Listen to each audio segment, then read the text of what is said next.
Si no te portas bien, viene el gluten y te va a comer. Corra, corra, corra, que ahí viene el gluten, qué susto. El gluten últimamente se está convirtiendo en un problema para muchos y en una preocupación para otros. Prácticamente se ha vuelto el enemigo número uno de la nutrición.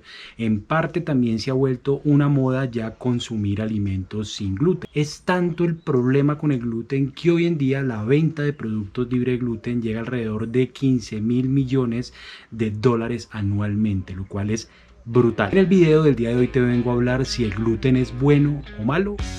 Continuemos.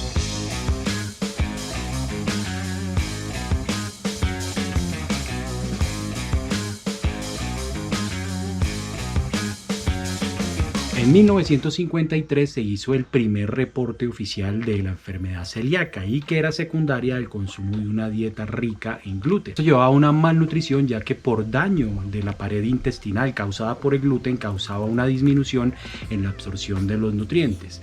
Desde 1953 hasta el día de hoy todavía hay muchas dudas de cómo el gluten interactúa con nuestro intestino y cómo puede llegar a producir todos los problemas que causa. Así que en el video de hoy vamos a revisar muy bien qué es el gluten, cómo interviene y sobre todo si es tan malo como dicen. Continuemos. Lo primero que vamos a definir qué es el gluten, y el gluten es una unión de proteínas que generalmente vienen en el trigo principalmente, aunque también hay trazas en la avena, en la cebada, en el centeno, que pueden incluso interactuar en pacientes que tienen la enfermedad celíaca. Este es un grupo de proteínas generalmente formado por la gliadina y la gluteína, que se sabe que son resistentes a las principales enzimas proteolíticas que tenemos en el intestino y que muchas de ellas llegan a la pared intestinal, la inflaman y producen una reacción inmunológica que lleva a que ocurra la enfermedad celíaca. Sin embargo, hay otro tipo de alimentos como los oligosacáridos o los FODMAP que también pueden llegar a producir esta reacción, e incluso hay problemas enzimáticos en nuestro cuerpo que también pueden llevar a síntomas muy parecidos. Ahora, ¿qué tanto es esa sensibilidad, alergia o problemas con el gluten? Vamos a tomar en cuenta varias definiciones. La primera definición de estos trastornos asociados al consumo del gluten es la enfermedad celíaca como tal, y es, como te expliqué, esa enfermedad que ocurre por destrucción del cepillo intestinal desencadenado por el gluten y una activación del sistema inmunológico. Esta enfermedad de Crohn no es muy común, afectando del 1.1 al 1.7 de la población mundial, pero a pesar de ser poco común es la más desastrosa desde todo punto de vista. Así que hay que tenerla en cuenta y hay que saber que hay personas que son sensibles al gluten y que pueden hacer esta enfermedad de Crohn. La siguiente condición es la alergia como tal al gluten, en la cual no hay una enfermedad autoinmune, pero sí hay un proceso alérgico. Esta puede afectar del 1 al 9% de la población general y es la que más estamos viendo hoy, ya que a través de un examen se pueden determinar las inmunoglobulinas y podemos saber si en verdad hay una alergia o no al gluten. Hasta aquí llevamos que está la enfermedad de Crohn y la alergia al gluten. Ahora, ¿y todos los demás qué? Todos los pacientes que tienen cierta intolerancia al gluten, pero que no tienen ni la enfermedad de Crohn ni son alérgicos al gluten, están considerados como esta intolerancia al gluten no celíaca.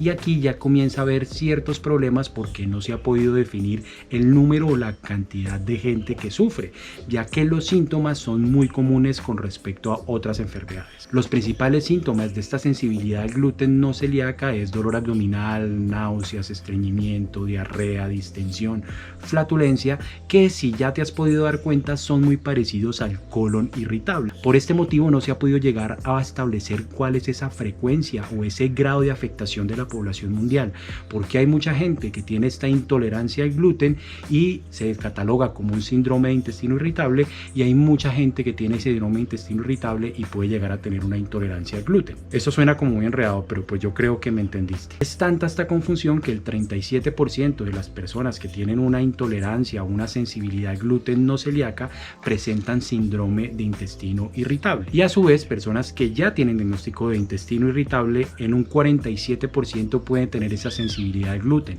lo cual hace que sea muy difícil llegar a un diagnóstico claro y que muchas veces los médicos comencemos a englobar en el síndrome de intestino irritable la posible sensibilidad al gluten, y aquí es donde comienza todo a enredarse. Con toda esta confusión, los expertos médicos comenzaron a buscar herramientas que permitieran llegar a un diagnóstico, si era una persona que simplemente tenía un colon irritable o una persona que tenía esta intolerancia al gluten. En esto hubo una reunión de expertos que finalmente llegaron a buscar unos criterios para poder hacer este diagnóstico. Se llaman los criterios de expertos de Salerno, ya que la gran mayoría de veces los diagnósticos se hacían simplemente por exclusión, cuando ya no había nada más que diagnosticar, y con estos criterios lo que se tiende es a llegar a un diagnóstico preciso. Aquí se utiliza la escala de síntomas gastrointestinales que se utiliza para el colon irritable, para la dispepsia o para otras enfermedades, y con esto, a través de un estudio profundo y de seguimiento de 6 semanas, se puede llegar a determinar si este paciente posiblemente tenga esta sensibilidad al gluten. Estos criterios consisten en quitarle toda la alimentación con gluten a estos pacientes durante 6 semanas, en los cuales se le hace un seguimiento clínico buscando esos síntomas comunes de exacerbación. La gran mayoría de pacientes, cuando se les quita el gluten por estas 6 semanas, comienzan a recuperar su funcionalidad y disminuyen los síntomas. Esta es la primera parte de esta prueba. Seguido a esas 6 semanas se reinicia nuevamente de manera progresiva la dieta con gluten, y aquí es cuando suelen reaparecer los síntomas. Entonces, en estos criterios generalmente son 6 semanas sin gluten en que los síntomas disminuyen, y al retornar el gluten a la dieta vuelven a aparecer. Sin embargo, aunque queramos, no hay unos criterios establecidos, y a pesar de que esto nos puede dar una luz, no es un diagnóstico preciso, por lo cual llegar a ser un diagnóstico exclusivo de una intolerancia al gluten es complicado y difícil. Por eso muchas veces lo que preferimos es quitar el gluten cuando hay síntomas gastrointestinales repetitivos. También hay que tener en cuenta la famosísima dieta FODMAP, que es cuando se quitan todos esos oligosacáridos que generalmente vienen de frutas y de algunas verduras y de algunos granos, que generalmente pueden hacer también síntomas parecidos. Por este lado, muchas veces hay confusiones, porque por un lado podemos quitar el gluten, pero el paciente sigue consumiendo alimentos que tienen estos oligosacáridos y presentando síntomas, por lo cual hacer un diagnóstico preciso de intolerancia al gluten es bastante complicado y muy complejo. En resumen, saludables, que el gluten sea bueno o malo, y mi respuesta es depende. La gran mayoría de personas que presentan síntomas gastrointestinales crónicos, que presentan obesidad, sobrepeso, inflamación crónica, pues hay que pensar en que de pronto tengan una intolerancia al gluten. Como no hay diagnósticos ni criterios de diagnóstico claro, es mejor quitarlo y observar cómo va el paciente. Con esto podremos determinar de manera más empírica si el paciente presenta una intolerancia al gluten. Si eres un paciente celíaco, muy probablemente lo sepas. Si tienes alergia al gluten, también muy probablemente lo sepas. Pero si tienes una intolerancia al gluten no celíaca, muy probablemente siempre estarás entre el colon irritable, con colonoscopias normales y con exámenes normales, por lo cual no te va a venir mal suspender el gluten para mirar cómo evolucionas. Y si suspendes el gluten, pues efectivamente muy probablemente tienes una intolerancia al mismo y debes suspenderlo de por vida. Obviamente, si eres un paciente hipertenso, diabético, que tienes obesidad, que tienes algún problema inflamatorio crónico, pues lo mejor es que lo suspendas, porque muy probablemente haya una relación en la inflamación crónica con el consumo de gluten. Ahora, que haya que invertir grandes cantidades de dinero en alimentos sin gluten, tienes muchísimas opciones, e incluso hoy en día hay muchas ayudas por internet y por la web que te pueden ayudar a elegir los mejores alimentos. Lo importante es que siempre seas consciente que alimentarse de manera sana, y sobre todo quitando esos macroprocesados, que la gran mayoría de ellos tiene gluten, pues va a ser muy benéfico para tu salud. Y sobre todo tienes que saber que no se trata de una dieta o una moda, simplemente es algo que en la práctica clínica se ha visto tan frecuente, y hay tanta gente con síndrome de intestino irritable que simplemente el hecho de quitar el gluten y ver mejoría ya es lo mejor que puede pasar. Así que ten precaución con el gluten, observa muy bien, lee las etiquetas. Hoy en día hay mucha variedad, y a medida de que haya más demanda, pues los precios van a bajar y va a ser más asequible comer sin gluten.